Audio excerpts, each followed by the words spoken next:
Bonsoir et bienvenue à tous dans les dossiers de la mémoire. Nous allons ouvrir aujourd'hui le dossier des explosions nucléaires en Algérie effectuées par l'armée coloniale française à partir de 1960. En effet, le samedi 13 février 1960, à 7h04 du matin, l'armée coloniale française fait exploser à une cinquantaine de kilomètres de Hamoudia, à Reguenne, une bombe au plutonium 5 fois plus puissante que celle d'Hiroshima au Japon.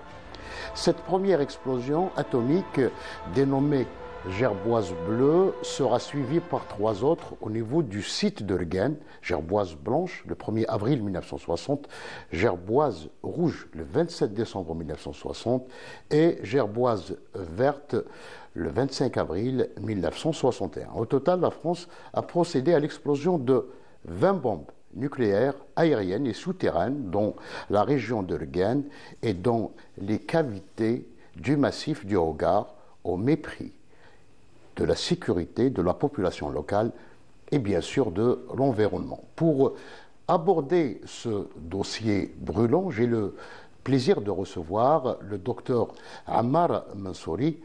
Elle est spécialiste du génie nucléaire. Monsieur Ammar Mansouri, bonsoir et bienvenue dans les dossiers de la mémoire. Bonsoir, merci pour l'invitation. Cela fait des années que vous travaillez sur ce dossier. Vous êtes auteur de 2 ouvrages sur les explosions nucléaires en Algérie. La France coloniale parle d'essais et vous parlez d'explosion. Est-ce que vous pouvez d'abord nous expliquer pourquoi il faut absolument évoquer explosion et non pas essai? J'aimerais bien commencer par un petit historique pour voir comment le nucléaire a évolué dans le monde. Tout a commencé le 24 février 1898 avec la découverte de la radioactivité naturelle par Henri Becquerel, qui a été suivi en 1898 par Pierre et Marie Curie ont découvert un nouveau élément qui est le polonium, et a été nommé polonium parce que Irène, elle est d'origine polonaise. Ouais. Et en 1905, c'est la fameuse équation d'Einstein, E égale mc2, et sur laquelle toute l'évolution nucléaire se base sur cette équation. C'était en 1932 aussi que Chadwick a découvert le neutron, qui est très important pour la réaction en chaîne. Et en 1934, Joliot et Irène Curie ont découvert la radioactivité artificielle. Irène, c'est la fille de Pierre et Marie Curie. Et en 1939, il y a eu une lettre qui a été écrite par Szilard, qui est d'origine hongroise, et signée par Einstein à Eisenhower, le président des États-Unis, en l'alertant sur le programme nucléaire des Allemands qui avançait dans le but de fabriquer la bombe atomique. Et suite à ça, en août 1942, il y a eu le projet Manhattan, le fameux projet Manhattan, en collaboration avec le Canada et l'Angleterre. Et dans la même année, c'est-à-dire le 2 décembre 1942, il y a eu la première pile atomique qui a été fabriquée par Enrico Fermi, c'est un Italien. C'est au niveau du stade de Chicago. Suite à ça, il y a eu la première explosion nucléaire américaine le 16 juillet 1945, qui a été suivie par le bombardement de Hiroshima et Nagasaki. 70 jours après ça, il y a eu la création par De Gaulle du commissariat à l'énergie atomique qui avait un programme militaire. Donc, suite à la création de tous les politiciens qui ont été dans cette période jusqu'à la première explosion dont vous avez parlé tout à l'heure, le Gerboise bleu, tous les politiciens, les militaires, les diplomates, les scientifiques étaient tous d'accord, étaient tous, c'est-à-dire tous les efforts ont été conjugués de façon à ce que la France arrive pour entrer dans le club nucléaire. Et c'était le rêve de De Gaulle d'être indépendant des deux blocs. Donc, comme vous le savez, je rappelle aussi que suite aux événements du 8 mai 1945, qui a abouti au 1er novembre 1954, la France était convaincue que l'Algérie va vers l'indépendance. Donc, ce qui a amené la France à procéder à ce qu'on appelle la politique de séparation du Sahara. Donc, elle a voulu séparer le Sahara algérien du Nord et nous donner c'est-à-dire qu'on arrive à l'indépendance du Nord uniquement. Et ça a coûté à l'Algérie jusqu'à 1962 un demi-million de martyrs. Ouais. Donc De Gaulle a toujours dit que l'avenir de la France est au Sahara. Donc la première idée qui est venue pour les Français, suite même à des militaires qui ont visité les États-Unis et Nevada, ils ont vu que les explosions doivent être dans un désert, dans un Sahara, etc. Donc c'est le Sahara algérien qui a été tout de suite choisi par le général Algérie qui a... Mais il y a un narratif français qui dit qu'à l'origine, il voulait faire les explosions sur le territoire. C'était des mensonges. Oui. Mais à mon avis, le premier choix, c'était le Sahara algérien, déjà, étant donné qu'on était colonisé. Et en même temps, il ne faut pas oublier que c'est une vengeance. Ouais. Parce qu'ils ne sont pas arrivés à séparer le Sahara de l'Algérie, c'était leur rêve. Donc, ils ont voulu se venger, donc faire un programme nucléaire au niveau du Sahara algérien pour la contaminer et la rendre invivable. Et suite, j'ai dit au choix du Sahara par l'Algérie, qui dit clairement qu'il n'y avait pas de vie il n'y avait pas de voisins, c'est un désert abandonné. Donc, c'est le lieu le plus approprié pour le programme nucléaire français. Et ça a été rapporté en 1959 par Jules Moch, qui est le président de la France de l'ONU. Il a dit la même chose avec des cartes, que c'est le lieu approprié pour le programme nucléaire français, étant donné que l'ONU était contre que la France fasse des... Et en même temps, les trois pays nucléaires, c'est-à-dire les États-Unis, l'Angleterre et l'URSS, l'ex-URSS, étaient contre aussi, parce qu'il y a eu un moratoire. Pourquoi? Parce qu'ils ont vu que les explosions aériennes sont très, très dangereuses, donc sont très polluantes. Donc, ils ont voulu mettre un terme à la pollution du globe terrestre. Et malgré ça, la France a procédé le 13 février 1960 à sa première explosion nucléaire au niveau du Sahara algérien. Ici, on doit insister sur un phénomène très important, c'est l'énergie de cette explosion, qui est de 70 000 tonnes. Si on fait une petite comparaison avec les premières explosions américaines de l'Angleterre et de l'URSS, la somme, j'ai dit les États-Unis, c'était 22 000 tonnes. L'URSS, 21 000 tonnes. L'Angleterre, 25 000 tonnes. Donc la somme 60 000 tonnes, c'est inférieur à la bombe. À la première explosion. Pourquoi la France? Comme je dis, c'est une vengeance. Et pour eux, c'était des apprentis sorciers. Ils ne maîtrisaient pas l'énergie nucléaire à l'époque. Donc, et comme le Sahara ne leur appartient pas, et comme les populations, c'est des Algériens, donc ils sont foutus éperdument. Donc, c'est une vraie vengeance contre le peuple algérien et le Sahara algérien. Monsieur Ammar Mansouri, 65 ans après, la France continue à évoquer des essais alors que c'était des explosions. C'est-à-dire, voilà, c'est-à-dire pour minimiser les dégâts. C'est-à-dire même au niveau international, dans les traités, dans les trucs, on parle d'essais, mais c'est pas normal. Parce qu'un essai, c'est quelque chose qui ne dégage pas de l'énergie, c'est à froid. Mais quand on parle d'explosion, c'est des explosions de l'énergie, c'est des explosions qui mettent c'est-à-dire des réactions en chaîne, etc. Donc, même au niveau de l'anglais, on parle de test. C'est vrai, c'est explosion. Et dans par exemple, le dernier, le 29 août, c'est la journée mondiale. quant à les essais nucléaires. On ne dit pas les explosions nucléaires. Alors que c'est faux. Donc, c'est-à-dire, moi, ce que je demande, l'Algérie en tant que membre de l'ONU, on doit faire l'impossible pour changer cette dénomination dont on doit parler d'explosion. C'est-à-dire, c'est très clair et net, et on va parler aussi des essais, parce que la France a procédé aussi des essais. Alors, il y a eu combien d'explosions et combien d'essais? Parce que vous avez...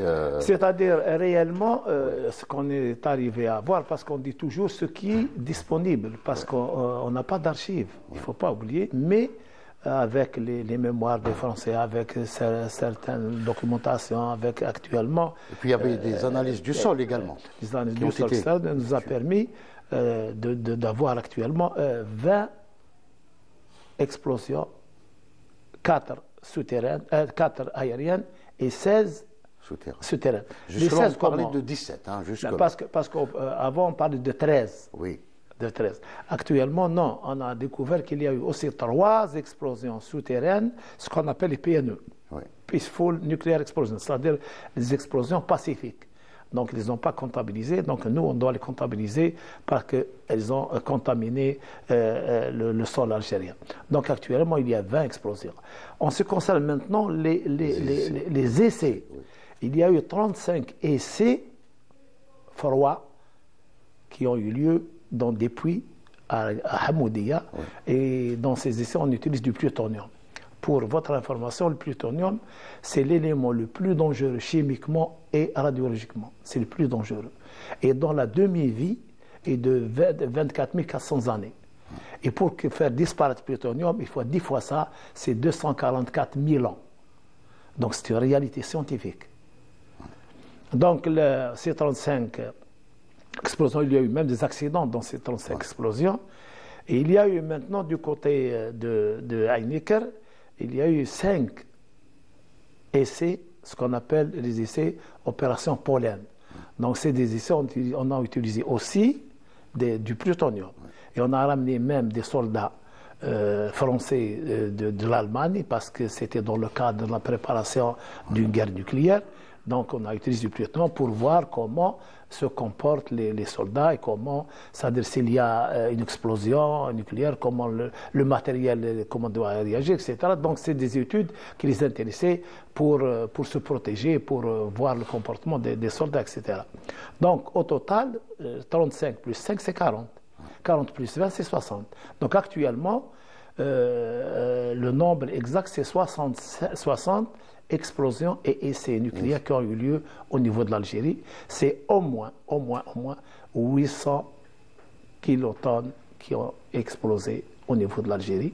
Donc c'est très énorme sur le plan de l'environnement. Donc l'État français a menti, il continue de mentir sur cette question. Déjà, il a menti lorsqu'il a déclaré que le site d'Urgen était inhabité, alors que nous savons que Hamoudia, c'est un centre pratiquement urbain. Depuis longtemps, la politique de la France se repose sur 2 principes, le mensonge et la perte de temps. C'est ce qu'est en train de faire la France avec l'Algérie. C'est depuis longtemps, ça ne date pas d'aujourd'hui. C'est pour cette raison qu'on doit se méfier de toutes les déclarations françaises en ce qui concerne les crimes crapuleux qui ont eu lieu au niveau de l'Algérie, et donc les différents crimes. Donc il y a eu toujours des mensonges et ils continuent. Et je rappelle qu'il y a eu un gros mensonge lors de l'accident de Tchernobyl. Ils disent que le nuage qui a contaminé 20 pays européens et des 33,5 millions de malades dans le tiers des enfants, 8 000 morts pendant 14 années, ils disent que le nuage est arrêté au niveau de la frontière de la France. Donc, ils sont capables de tout. Donc, je reprends aussi, en ce qui concerne la première explosion du 13 février, qui est de 70 000 tonnes, elle a contaminé 26 pays africains. Donc, ça aussi, c'est un crime c'est un crime continental. C'est pas, et même les effets de cette explosion, ils ont touché même la Sicile, l'Espagne, etc.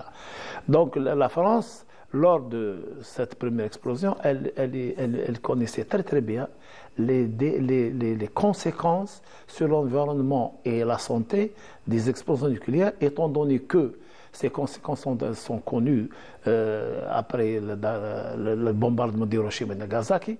Et le document était en 1957 traduit en français. Ouais. Donc, en pleine connaissance, les Français savaient que ces explosions sont dangereuses. Malheureusement, lors des accords d'Évian, les Français n'ont pas informé les Algériens du danger que représentaient ces explosions. Ils ont dit, et dans les accords d'Évian c'est écrit, on va continuer à faire des expériences scientifiques. C'est-à-dire c'est pour se venger, parce qu'ils n'ont pas pu prendre le Sahara, ils ont voulu garder au moins le Sahara pour 5 années pour terminer leur programme nucléaire, chimique et biologique, balistique et spatial. Donc ils ont menti une autre fois pour les Algériens. Ils n'ont pas dit la vérité parce qu'à l'époque, nous, les Algériens, on ne maîtrisait pas. On ne connaissait pas que ça veut dire le nucléaire, que ça veut dire les effets, etc. Mais eux, ils le connaissent. Donc sur le droit international, ils sont condamnables. Ils sont condamnables à mon avis et c'est une occasion pour nous, étant donné actuellement qu'il y a des législations internationales, il y a le droit international humanitaire, donc il faut travailler dans ce sens-là pour c'est-à-dire aboutir, pour trouver des issues pour ce dossier ce dossier épineux et c'est un lourd dossier pour l'Algérie sur le plan environnemental et sur le plan de la santé des populations de ces régions. Monsieur Mansouri, donc en ce qui concerne maintenant les victimes, alors les victimes immédiates, c'est-à-dire au moment des explosions, on n'a pas des données exactes aujourd'hui. Exactement. Avant de procéder à la première explosion, les Français ont donné des films dosimètres à la population. Ouais. La population croyait que c'est pour les protéger. Mais c'est l'inverse, c'est pour voir les effets d'une explosion à quelques kilomètres, à 20, 30, 50 kilomètres. Et ils ont aussi utilisé des Algériens comme cobayes. Des prisonniers, donc, des prisonniers qu'ils ont ramenés de Sidi Bel Abbès, etc. Oui. 150 Algériens. Et c'était lors de la deuxième explosion des herbes blanches. Ouais. Donc, on a utilisé des animaux, etc. Ouais. À propos des animaux, lors de la publication, la genèse du programme nucléaire au Sahara algérien, qui a été publié en 2010 par le ministère de la Défense française, il ne parlait pas des expériences biologiques, c'est-à-dire l'utilisation des animaux. Alors que nous, on était le 16 novembre 2007, on était à Hamoudia. Par hasard, on a découvert des cages, 3 cages d'animaux. Donc ils ont monté, on a trouvé le contraire. Ils n'ont pas parlé d'eux. Et un jour, j'en suis convaincu qu'on arrivera à trouver des restes des humains qu'ils ont utilisés. Donc j'ai dit que la France ne fait que mentir, elle ne fait que, c'est-à-dire nous détourner sur le vrai problème qui touche la santé des humains. Alors, pour revenir sur le nombre des victimes, hein, parce qu'on a un chiffre avancé par l'Organisation nationale des Moudjahidines, on parle de 42 000. 42 000. Vous avez remis en cause ce chiffre en disant que ça doit être beaucoup plus important que ça. C'est-à-dire pourquoi je dis plus important, parce que l'événement ne date pas d'aujourd'hui, il y a 65 années. Ouais. Dans 65 années, il y a beaucoup d'Algériens qui sont morts. Si je reprends par exemple l'accident de Birit qui a eu lieu le 2 mai 1962, c'était la deuxième explosion souterraine au niveau de Heinecker. Oui. Donc lors de cette explosion, il y avait 2000 personnes, donc entre militaires et civils. Il y a eu aussi la présence de 2 ministres, Pierre Mesmer et Palowski. Ouais. Donc il y a eu un accident. C'est l'unique accident dans son genre dans le monde. Donc, qu'est-ce qu'il y a eu? Il y a eu sortie d'un nuage nucléaire comme Tchernobyl, c'est Tchernobyl numéro 1 normalement. Il y a eu la lave, des tonnes de lave qui sont sorties de la montagne, une contamination très élevée. Et ce nuage est passé par un village, c'est Mertutek. Donc il y a eu des morts le même jour. Et c'est les Français qui le disent, il y a des témoignages, ils ont perdu les animaux, etc. Donc, aussi du côté de Regen, les nuages des différentes explosions aériennes, les 4, ils ont tué des gens. Non pas au niveau de l'Algérie, mais au niveau d'autres pays. Ouais. Mais à l'époque, l'Algérie était colonisée. Donc, et les médias, c'est pas comme aujourd'hui. Oui. Donc, tout est filtré par les Français. Donc, c'est pour cette raison, le nombre de morts, moi, je demande qu'il y ait une enquête approfondie, et qu'il y ait même des trucs indépendants pour réellement trouver, c'est-à-dire pour voir le nombre réel, parce que le nombre doit être très, très important, des milliers d'Algériens. Et le plus important maintenant, c'est aujourd'hui... les conséquences directes sur les conséquences qu'on est en train de vivre actuellement. Oui. Il y a, au niveau des régions, il y a eu ces explosions et ces essais. Il y a beaucoup de cancers, beaucoup de types de cancers. Donc le taux de cancer est très élevé dans ces régions. Donc ça s'explique par le phénomène des rayonnements ionisants. Et le plus important aussi, c'est sur le plan génétique. Sur le plan génétique, il y a une malformations, etc. Oui. Donc, sur le plan génétique, il y a une étude qui a été faite par les Anglais qui disent que les effets auront lieu sur 22 générations. Donc, dans ces 22 générations, on peut avoir des monstres, on peut avoir des gens sans bras, sans tête, etc. Et actuellement, au niveau de Reagan, il y a ces types de malformations. Et même les gens, au niveau de Reagan, ils ont peur de se marier. Et quand quelqu'un se marie, s'il a un enfant, il ne demande pas si c'est une fille ou un garçon. Il demande s'il est mal formé, il est sain ou non. Vous voyez à quel point. Donc il y a aussi l'effet psychologique des explosions nucléaires au niveau de ces régions-là. Et ça, c'est des crimes. Il y a d'autres maladies, la cécité. La cécité, etc. Oui. Donc ça, c'est les conséquences du crime nucléaire de la France coloniale. Alors, il y a des conséquences également sur la faune et la flore, c'est-à-dire sur l'environnement. Au niveau de l'environnement... La contamination des eaux, des nappes souterraines, c'est-à-dire du sol et du sous-sol. Au niveau de l'environnement, puis je vais parler des déchets, au niveau de l'environnement, comme conséquence, donc l'agriculture a subi beaucoup de transformations. À l'époque, il y avait beaucoup de moulins dans cette région. Il y avait du blé, etc. Il y avait des variétés de dattes qui ont disparu. Il y a même des insectes qui sont disparus, des animaux. Il y a une influence importante. Parce qu'il ne faut pas oublier, c'est une période où on était colonisé, donc on ne savait pas, on n'a pas eu une idée, il n'y avait pas d'études, il n'y avait pas d'experts qui peuvent évaluer les conséquences sur la faune, sur la flore, etc. Donc maintenant, ce qui nous inquiète actuellement, c'est surtout les déchets. Il y a des déchets sous le sol, jusqu'à présent. La lave, elle existe jusqu'à présent sur le sol. Du matériel abandonné, etc. Parce qu'en 1967, lorsque les Français ont quitté les sites, ils ont remis les sites aux Algériens. Ils n'ont pas fait un travail professionnel. Oui. De décontamination, de démantèlement au sens propre du terme, etc., faire des clôtures, non, ils ont tout abandonné. Et comme les gens de la région ne savaient pas le danger, parce que le rayonnement, ce n'est pas quelque chose qu'on sent, qu'on voit, c'est assez avec un détecteur qu'on peut déterminer. Incolore et inodore. Voilà. Incolore et inodore. Donc les gens ont pris du matériel, des métaux, ils ont construit avec. Et ça, ce qui a augmenté le nombre des victimes avec le temps. Parce que l'effet des rayonnements, c'est pas de... Bon, s'il y a une grande dose, d'accord, ça peut aboutir à la mort, etc. Mais les petites doses, leurs effets, c'est 40, 50 ans, 30 ans après. Et maintenant, les victimes du nucléaire, c'est 30-40 ans qu'ils ont eu des cancers, etc. Donc, c'est quelque chose qui a un effet lointain. Et ces matériaux que la France a laissés ont été utilisés, entre autres le cuivre, pour l'artisanat, etc. Il y a eu des problèmes réels dans ce sens. Et le pire encore, c'est que la France, lors de ces explosions aériennes, elle a utilisé du matériel militaire, c'est-à-dire des chars, des avions, des camions, des bateaux. C'est toujours pour voir l'effet. C'est dans le cadre, il faut bien expliquer, dans le cadre d'une guerre nucléaire. Donc pour voir l'effet d'une explosion nucléaire sur le matériel militaire, quel que soit des bateaux, soit des avions, soit des chars, soit des camions, etc. Et en même temps l'effet sur... Donc il y avait toute une logistique, sur place. Oui. Et tout ce matériel a été contaminé. Donc ils l'ont. Et il a été abandonné. Là, il a été enfoui. Ouais. Il a été enfoui.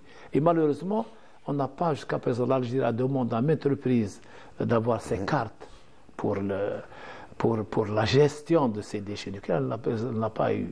Et c'est le même cas avec les mines.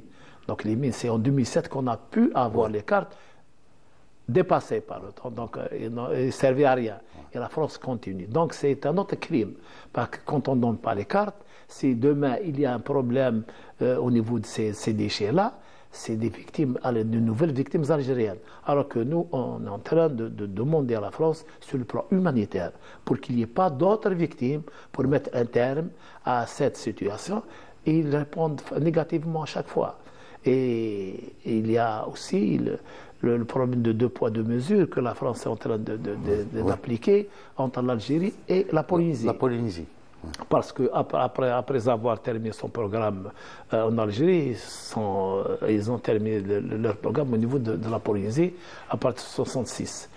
Donc au niveau de la Polynésie, la France a reconnu pas mal de choses. Elle a donné des dossiers médicaux aux victimes pour être indemnisées. Elle a construit un hôpital pour les prendre en charge.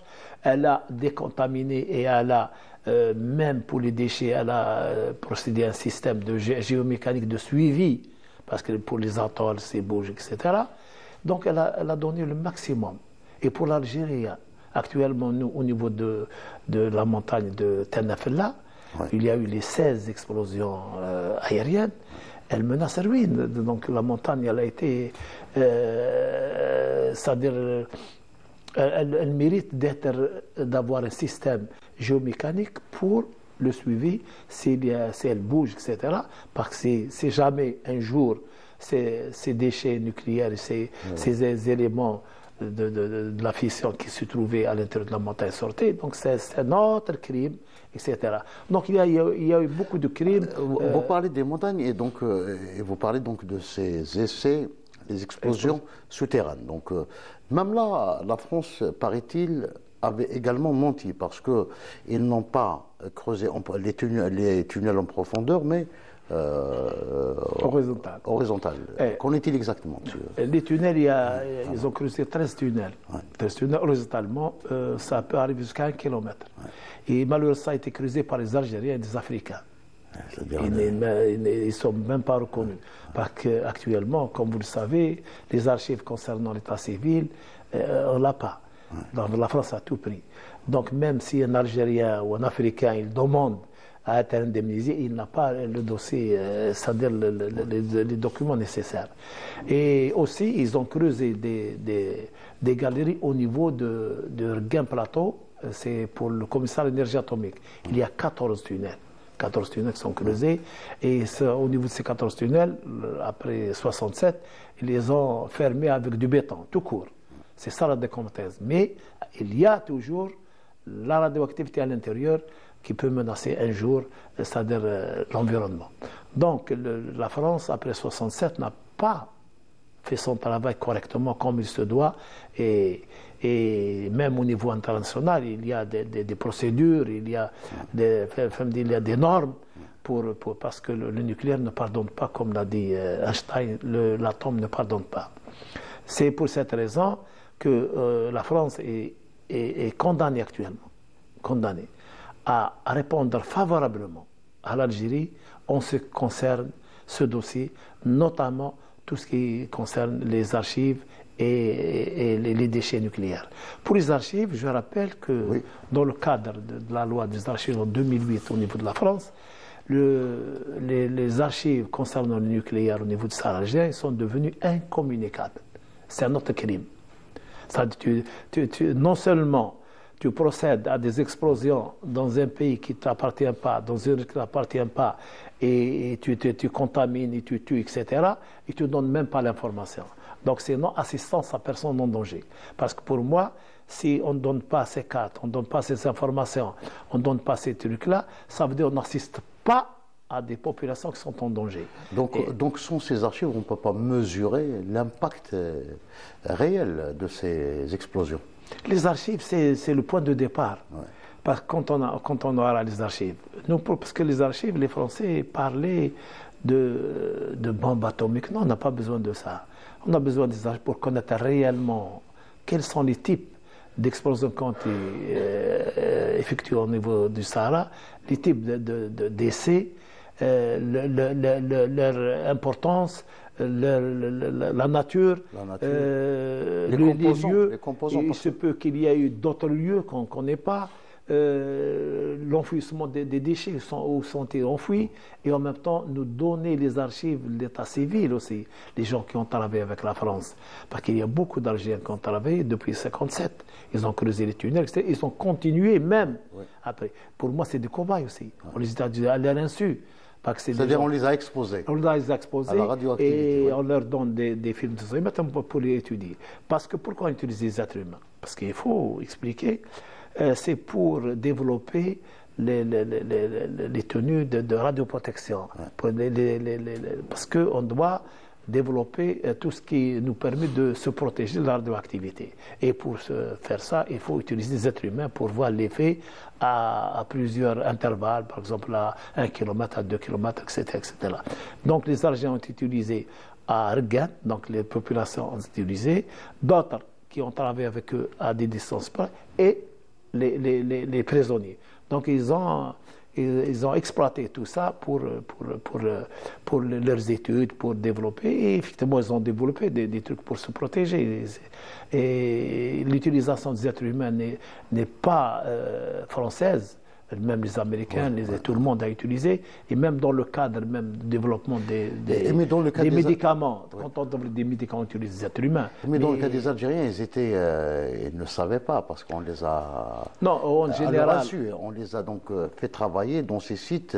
sans le savoir. En général, dans le monde développé, on utilise des êtres humains, pas à leur insu, des volontaires. Les Algériens ont été volontaires, des prisonniers. C'est-à-dire...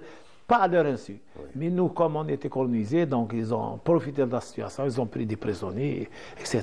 Donc c'est condamnable aussi, c'est un autre crime. Donc vous voyez, il y a beaucoup de crimes dans ce dossier et que la France ne reconnaît pas ce qu'aujourd'hui. Mais c'est à nous de prendre en charge tous ces aspects et faire aboutir ce dossier dans les plus brefs délais, donc 65 ans, après 60 ans, contaminé. Donc la radioactivité, elle est là, elle reste là. Même les autres pays, tels que par exemple l'Angleterre, elle a décontaminé au niveau de l'Australie, mais ce n'est pas aussi facile la décontamination. Mais on a l'exemple de Fukushima. Donc pour décontaminer, c'est toute une épaisseur du sol qu'on doit enlever. Et ce n'est pas aussi facile. Donc c'est pour cette raison que la France ne veut pas reconnaître, ne veut pas... Parce que c'était des étendues... Et ça demande beaucoup d'argent et beaucoup de moyens, beaucoup de techniques. C'est pour cette raison la France. Mais elle est obligée. Parce que le pollueur-payeur, c'est la France qui a pollué. Il n'y a aucune raison pour qu'elle ne paye pas. Et surtout la France a la technologie nécessaire, elle a des experts qui connaissent bien ce domaine et elle peut aider sans condition. Il n'y a pas eu. Pas que tous les pays qui ont procédé, même les États-Unis avec le Japon, ils ont aidé, malgré c'est un crime, mais ils ont aidé les Anglais, l'URSS avec le Kazakhstan, et tout le monde a mis la main dans la pâte. Mais la France refuse, mais pas uniquement pour le nucléaire. Il y a aussi d'autres dossiers, évidemment. D'autres dossiers, les essais chimiques et biologiques, les essais spatiaux, les essais balistiques. Et tout ça a contaminé le Sahara algérien. Alors, nous savons que ces dernières années, la France avait pris en charge un certain nombre de soldats qui ont été exposés à ces explosions. Des soldats français, évidemment. Mais non, les seuls soldats français qui ont été bien pris en charge, c'était ceux qui étaient contaminés lors de l'action de Beril. Il y avait 9. Oui. 9, ils ont été pris en charge à l'époque, et c'est les seuls. Mais suite à la loi Morin de 2010, il y a eu d'autres prises en charge, mais dérisoires. C'est-à-dire, il y a eu beaucoup de Français qui n'ont pas eu gain de cause. Il y a quelqu'un c'est le pilote de l'avion, parce qu'après chaque essai aérien, chaque explosion aérienne, donc on survole l'avion rentre dans le nuage pour m'aider. Donc il y a quelqu'un, un pilote Muller, et il n'a pas eu gain de cause. Il est mort sans avoir gain de cause. malgré qu'il a perdu la vue, etc. Donc parce qu'avant 2010, la France disait qu'il n'y a pas eu d'explosion en Algérie. Et ils disent aux Français, les Français qui nous ont dit, ils disent qu'il n'y a rien eu en Algérie, alors qu'eux étaient là. Donc c'était après d'énormes efforts par le Parlement français, 18 propositions. C'était en 2009 qu'une proposition a abouti pour qu'en 2010, la publication de la loi Morin. Donc c'est un long travail qui reste à faire, M. Messaoudi. Il y a beaucoup de travail qui reste à faire, mais je crois que, c'est-à-dire, on a l'espoir d'arriver parce qu'on est victime. Donc on est victime. Donc aussi, il faut voir les expériences des autres pays sur la base de ces expériences-là. Et vous privilégiez donc une solution multilatérale et non pas bilatérale entre l'Algérie et la France. Donc la meilleure solution, étant donné, c'est à l'instar c'est-à-dire des mines. Parce qu'il y a eu le traité d'Ottawa. Donc, c'est-à-dire les pays victimes sont unis, sont arrivés à aboutir à ce traité qui actuellement il a réglé beaucoup de problèmes concernant les victimes des mines. Moi aussi, je vois que l'Algérie doit demander une conférence internationale sous l'égide de l'ONU qui va traiter de ce dossier des explosions nucléaires dans le monde, parce qu'il y a au moins 100 sites qui étaient le théâtre de ces explosions, plus de 500 explosions aériennes, je parle aériennes, qui sont polluantes, et ça concerne au moins 21 pays et régions. Donc si ces 21 pays et régions s'unissent, on va s'organiser de façon à aboutir à un traité comme celui d'Ottawa, qu'on va appeler le traité d'Alger. Peut-être la conférence aura lieu à Alger. Et c'est dans ce cadre-là que l'Algérie peut régler le problème de ce dossier avec la France, à l'instar des autres pays, etc. Donc, dans le cadre des conventions internationales, etc. Alors, en ce qui concerne maintenant, on n'a pas évoqué les nappes phréatiques. Donc, est-ce que les eaux ont été contaminées? Vous avez évoqué les puits, donc c'est des eaux de surface. Non, les puits qui sont dans la région, c'est tout à fait normal. Ils étaient tous contaminés. C'est tout à fait normal. Mais ça, en profondeur, pour s'adresser, il faut qu'il y ait des études scientifiques. Ouais. Il faut qu'il y ait des études sur la faune, la flore, sur les eaux, etc. Et c'est avec ces études-là qu'on peut gagner la France. Donc il faut qu'il y ait des campagnes épidémiologiques au niveau du sud, pour voir les types de cancers, pour voir le nombre de malades, les malformations, la cécité, tout ça, ça relève du domaine scientifique. Ouais. Donc comme on a beaucoup d'universités, comme on a beaucoup de chercheurs, donc ils doivent s'orienter vers ces recherches-là, et c'est avec ça. Et c'est un patrimoine international, ouais. Parce qu'après 65 ans, on doit connaître quel est l'effet de ces explosions, de cette radioactivité au niveau de l'environnement, au niveau des êtres humains, etc. Donc il fallait dès le départ, il fallait observer, il fallait exercer une certaine observation sur l'évolution. Donc cette évolution, elle concerne le monde entier. Ouais. Donc ça ne peut que l'Algérie, parce que la science, c'est universel. Ouais. Donc si demain on publie des résultats sur les effets après 60 ans, sur le sol, sur l'eau, sur la faune, sur la flore, etc. Et c'est très important pour la santé humaine, pour l'environnement dans le monde. Actuellement, vous voyez qu'il y a un grand problème d'environnement, ces changements climatiques, etc. Et pour moi, les explosions nucléaires ont une part dans ce changement climatique. Alors maintenant, d'un point de vue du droit international, donc vous considérez ces explosions comme des crimes contre l'humanité prémédités par l'État français? Pour moi, c'est un crime d'État, prémédité, comme vous le dites, contre l'humanité. Pourquoi? Pourquoi on dirait un crime d'État? Parce que tous les scientifiques qui ont été à la tête du CEA, tous les militaires de l'époque tous les politiciens, avant De Gaulle et après De Gaulle, et tous les diplomates au niveau de l'ONU, tous étaient d'accord pour faire ce programme nucléaire au Sahara algérien. Donc c'est un État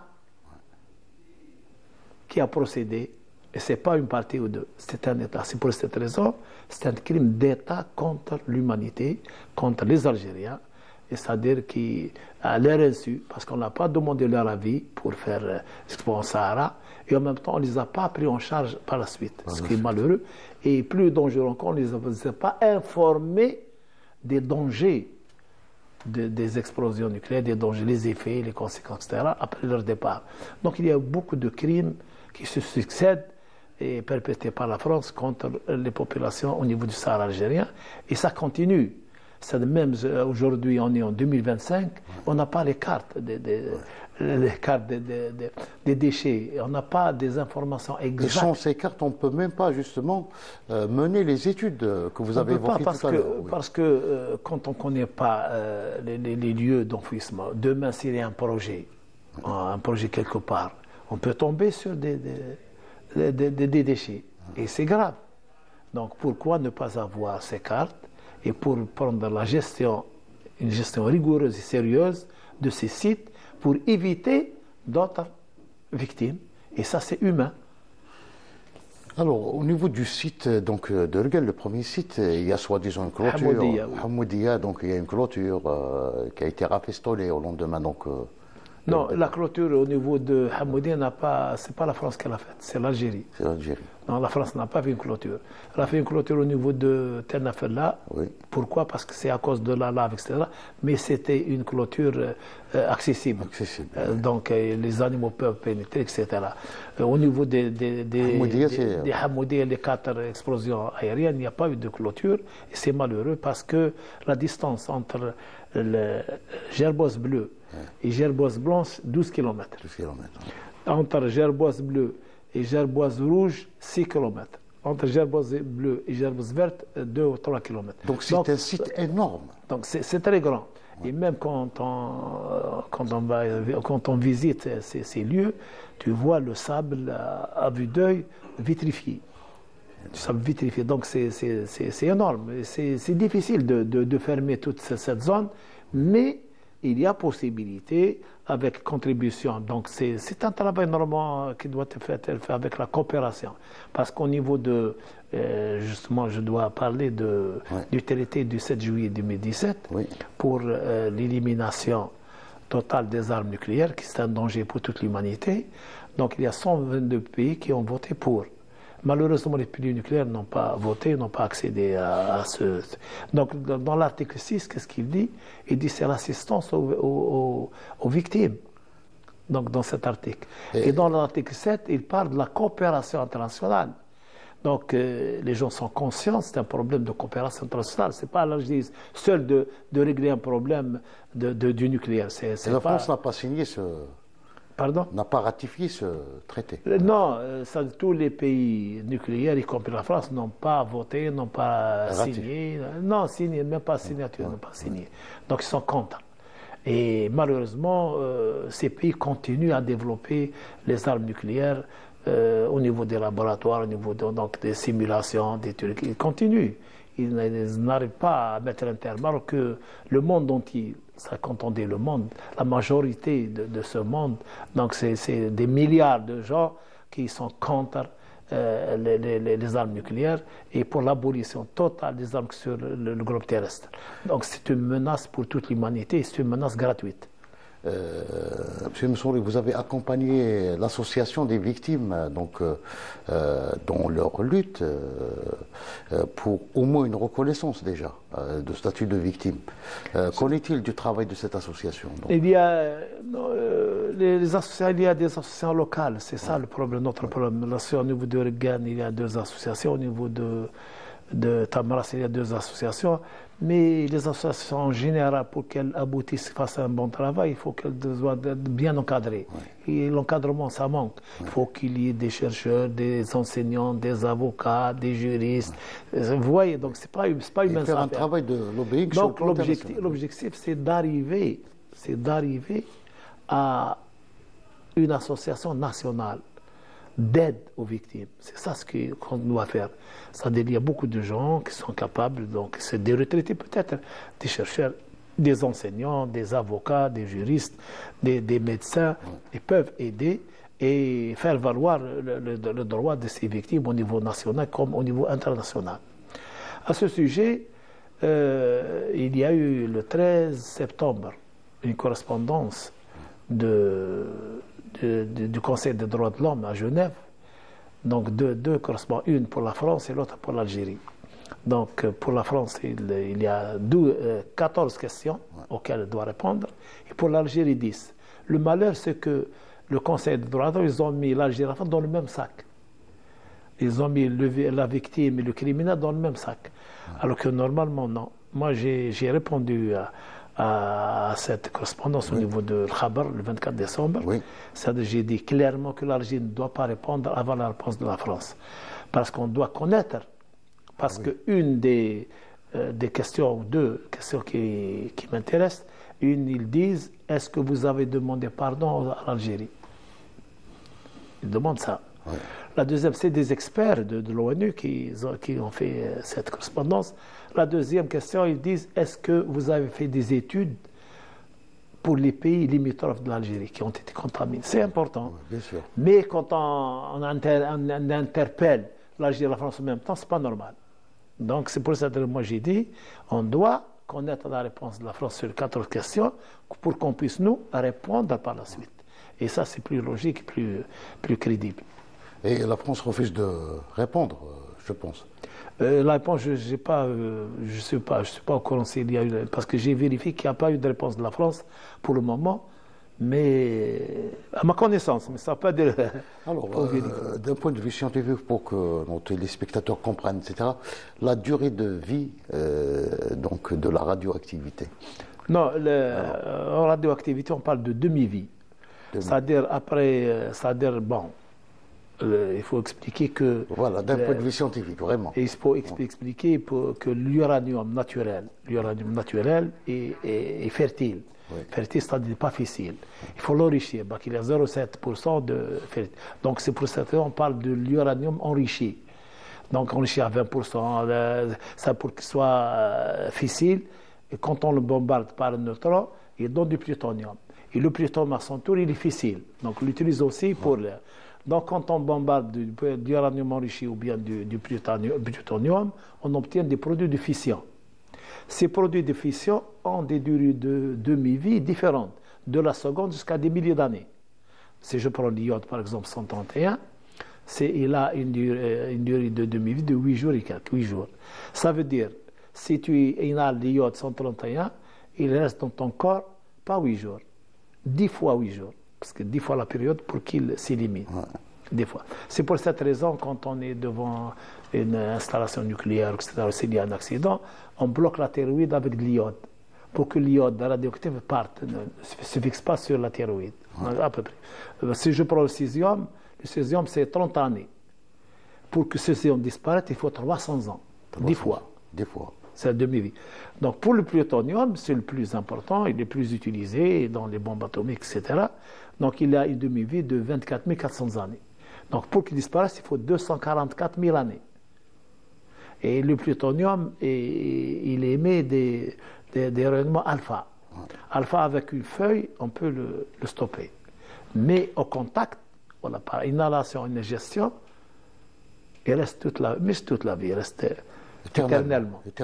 Donc actuellement... et pratiquement toutes les explosions, c'est à la base du plutonium. Je ne parle même pas des explosions, je parle surtout des essais. Des petits essais. Les essais dans lesquels on a utilisé directement le plutonium. L'aérosol, donc à Hinikri, Tanataram et à Hamoudia. Donc le plutonium, où est-il maintenant? Il est quelque part dans la nature.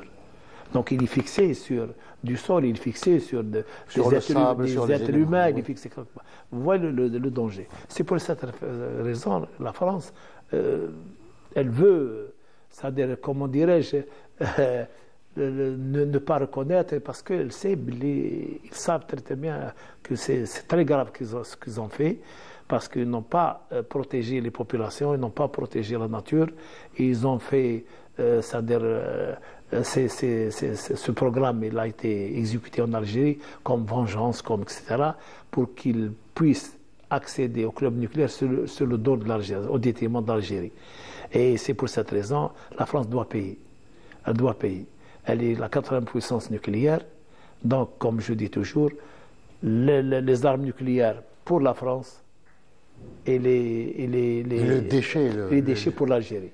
Et je dis aussi que les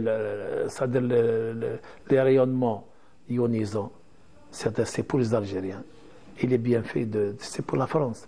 Donc, c'est-à-dire on ne peut pas admettre qu'un pays, même anticolonisé malgré ça, s'enrichissent au détriment de la santé et de la... C'est-à-dire il faut rétablir, malgré ça, il faut rétablir la situation. Il faut avertir, il faut informer, il faut aider, il n'y a pas tout ça, tout est fermé, archives fermées, communication fermée, carte, il n'y a pas de carte, mais jusqu'à quand? Jusqu'à quand? Et aussi, moi, à mon avis, on ne doit pas rester, à chaque 13 février, on doit rappeler, non, il faut faire une feuille de route. Et la feuille de route, pour moi, est la suivante. C'est-à-dire faire des rencontres concernant ce dossier au niveau de Regen, au niveau de Heinecker, et arriver à une conférence internationale. Donc on doit la préparer pour cette année, Inch'Allah, donc c'est un point de vue. Et au niveau de cette conférence nationale, on doit tout dire, on doit tout faire, on doit s'unir, surtout les victimes, les pays victimes, je parle des pays victimes, et ils ont la possibilité, parce que même les autres pays, parce que comme nous en Afrique, il y a au moins 26 pays qui sont concernés, de près ou de loin.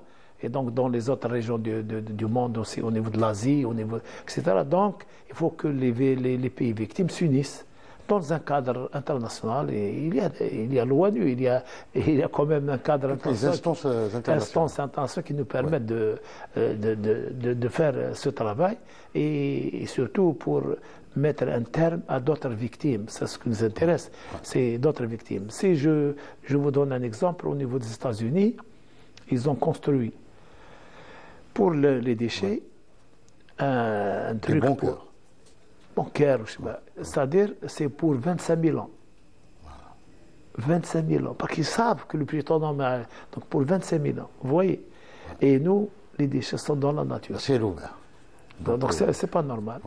Au niveau de la Polynésie, la France a construit aussi des trucs fermés, mais ils ont été inondés par l'océan. Donc c'est notre problème. Donc vous voyez, donc c'est pas aussi facile de gérer les déchets nucléaires. Donc le danger surtout quand on n'a pas les cartes. Surtout quand on n'a pas les cartes. Quand on n'a pas les données, quand on n'a pas, etc. Donc c'est une nécessité, c'est une obligation, c'est une urgence pour au moins nettoyer et réhabiliter. Quand on dit réhabiliter, pas à 100%, mais au moins on évite certains dangers gratuits pour les animaux, parce que les animaux, vous voyez, ils sont là, on ne peut pas les surveiller, etc. Donc, avec les gens, c'est-à-dire ils utilisent ces animaux dans leur alimentation, et c'est un danger pour la santé de ces gens-là. Je tiens à vous remercier vivement, monsieur Ammar Mansouri. Je rappelle que vous êtes chercheur en génie nucléaire. Merci, et auteur de 2 ouvrages sur les explosions nucléaires en Algérie, notamment à Regen et à Ain Ekel. Je tiens également à remercier toute l'équipe technique du Studio 7 qui m'a aidé à préparer cette émission. Excellente soirée.